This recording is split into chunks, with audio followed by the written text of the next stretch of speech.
All right, guys, welcome back to another video. I wanted to do a kind of a my camping knife type thing, what we got going on here. When it comes to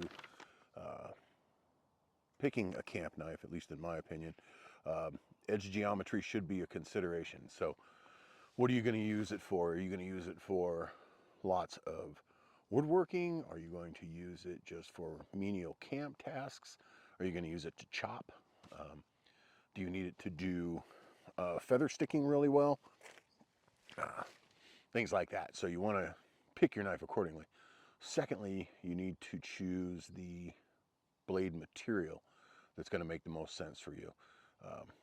You can get just a regular steel, which is easy to sharpen, holds the edge pretty okay, and gets extremely sharp. You can get stainless steel, which doesn't stain. Whether you get it wet or anything like that. It's a little bit harder to sharpen, but it will hold the edge for a really long time as long as you don't abuse it. And there is you can get reactive steel. I don't know if you've paid attention to that big kitchen knife that I have. That's made out of some reactive steel, and onions will actually discolor it. You got to clean it off almost immediately. So not a good choice, obviously, for a camp knife. You want something that's going to be pretty resilient and hold up to the work you're going to do. Are you going to be batoning with it? If you're going to be batoning with it, then you need to make sure that it is a full tang knife. And that means it's got the tang of the knife comes all the way through the handle, and there's actually a pommel at the end that protrudes that you can see that it's a full tang, or it could be smooth, it could be flush, depending on who made the knife. Also, you can have blades that are coated, which will help. They can just be regular steel, which can rust and will rust if you don't take care of it. But they can be coated, and then that helps significantly.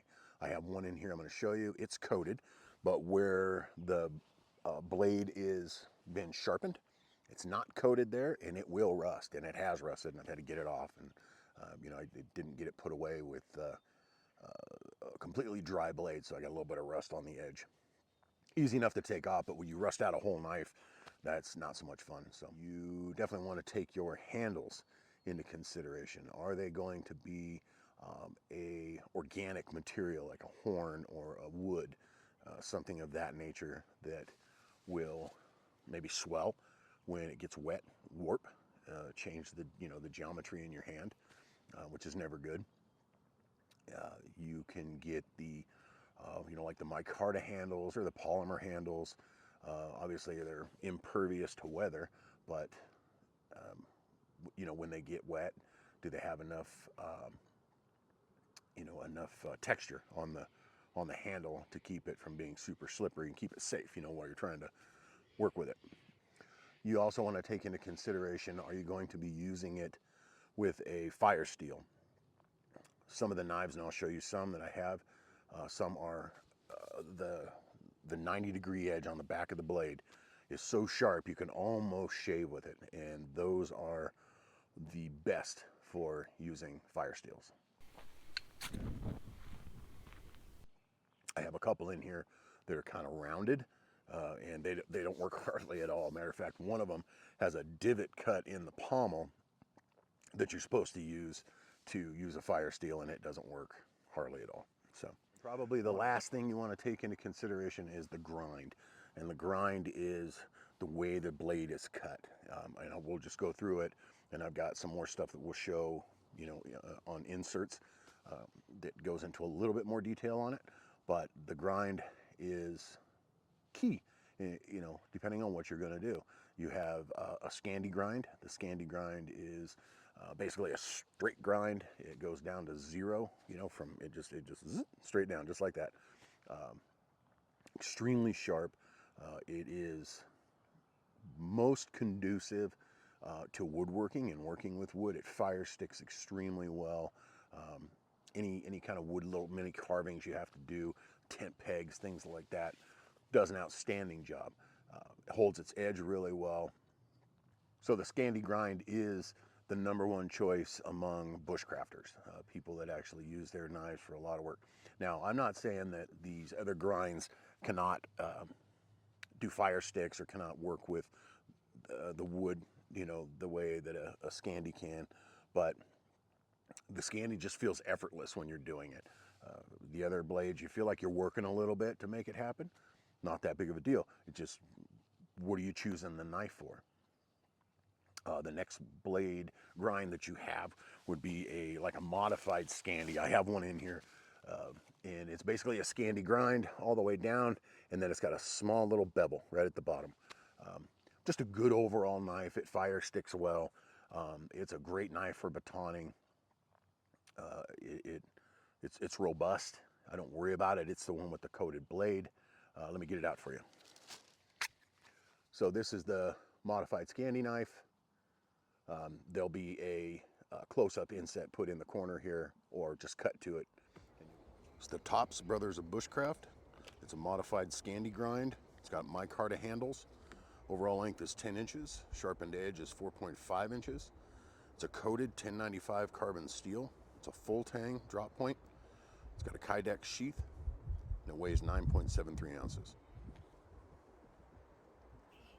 It's a good knife. It really is a good knife. It's heavy and got the micarta handles. It's got the texture on it. Good knife. Then you have a flat grind. Flat grind is basically, it's just flat, almost all the way from the top, just all the way down. It's good for tactical knives, outdoor knives, skinning knives.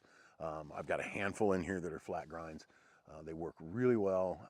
They actually do well in food prep, cutting meats and whatnot. Scandi's not so much because that blade is so thick.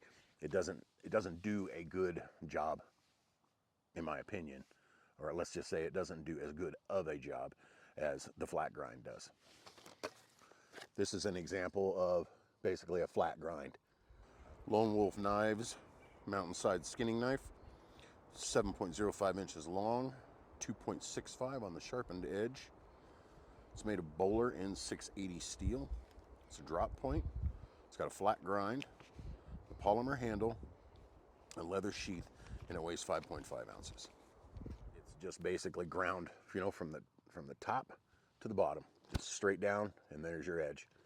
And it, you know, it's got a secondary edge on it, but this one does really good for, you know, meat prep. It would be, you know, really good for skinning animals, things like that. If you had to, just a good all-around knife. I like this knife. I wear it around a lot. It's small, it's comfortable, you know, and it's practical. It gets the work done. Then we've got, here's another example of a flat grind. So if you can see it or not, almost all the way from the top, right about there down. It's the Benchmade Mountain Skinner. Flat grind, wood handle, overall length 8.7 inches. It's got a sharpened edge of 4.2 inches. It's made of CPM-S30V stainless steel. It's a full tang drop point with a leather sheath. Weighs 4.6 ounces. This one actually, it feather sticks okay. It does camp chores great. It would be great if you were a hunter and it was working with that. It's a good all-around knife too. I wear it around quite a bit depending on the need. It's just longer, and so it kind of tends to get in the way. And then here's one of the, since we're here, this is a Scandi, a full Scandi. LT Wright Genesis, Scandi grind, micarta handles, overall length 9 inches, sharpened edge is 4.25 inches.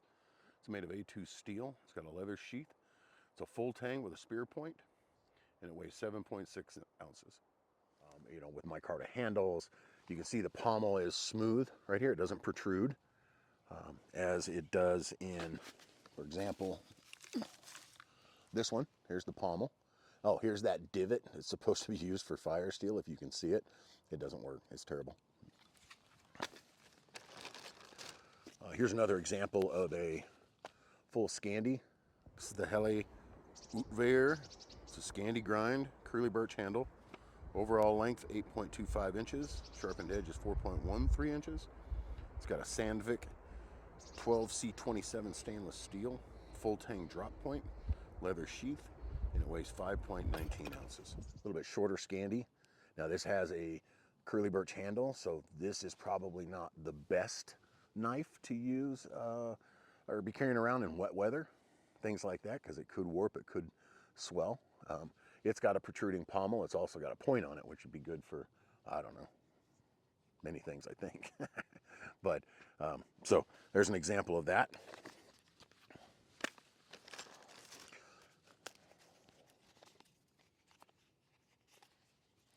This is also almost like a modified Scandi. It's actually like a modified Scandi slash modified flat grind. The Benchmade 162 Bushcrafter. It's a flat grind. G10 micarta handle. Overall length is 9.15 inches. The sharpened edge is 4.40 inches. It's made of CPM-S30V stainless steel. It's a full tang drop point, leather sheath, and it weighs 7.72 ounces. Scandi would be real tall part of it, but it does have a secondary bevel right here. This is also a full tang. This is very thick. It also has the 90-degree edge here like we talked about. That thing right there, I mean, if you pushed and ran your finger up there, it'd probably give you a little cut. The same thing would happen on that LT Wright, the one I just showed you prior to. But another great knife. It's hefty. Back of the blade starting near 1/4 of an inch thick on this one. This is a really good little knife. Let's see. Here is your, oh, I didn't bring out the, it's in my cook bag.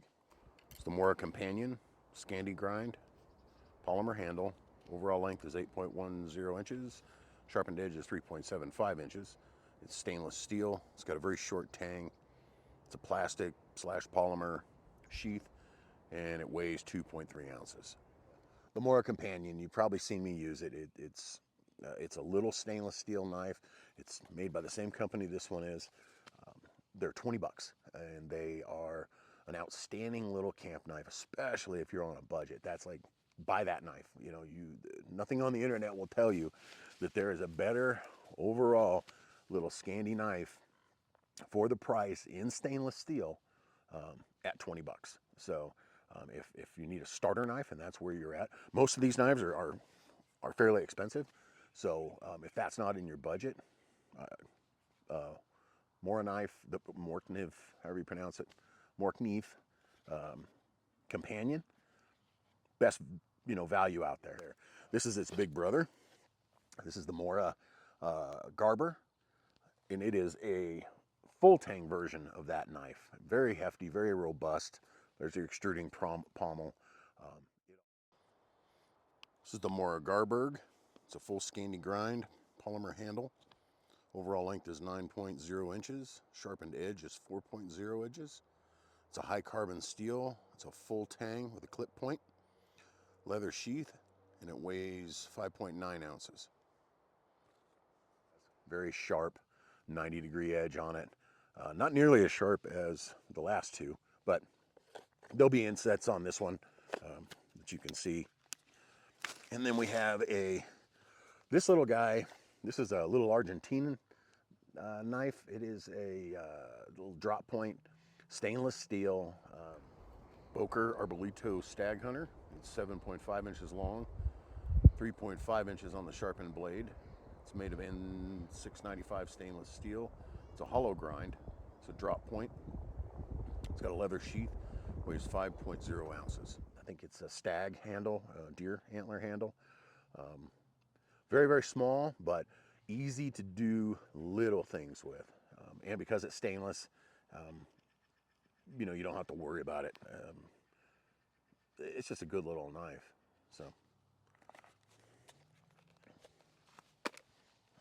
Then the last knife we have in here, there's an example of completely flat grind all the way down. There's your little micro bevel at the end. This is also a coated blade. This is the SE6. It's a full flat grind, G10 micarta handle. Overall length 11.75 inches. Sharpened edge is 6.5 inches. It's 1095 carbon steel. It's a full tang drop point. It's got a Kydex sheath, and it weighs 12 ounces. Plenty of texture to it. It's got a spot here, for thumb, that just for grip. Fully protruding pommel. And this is just a heavy, hefty knife. When you look at it in comparison, it'll be in here. it's really big. It's just, this is a knife that you would use for chopping more.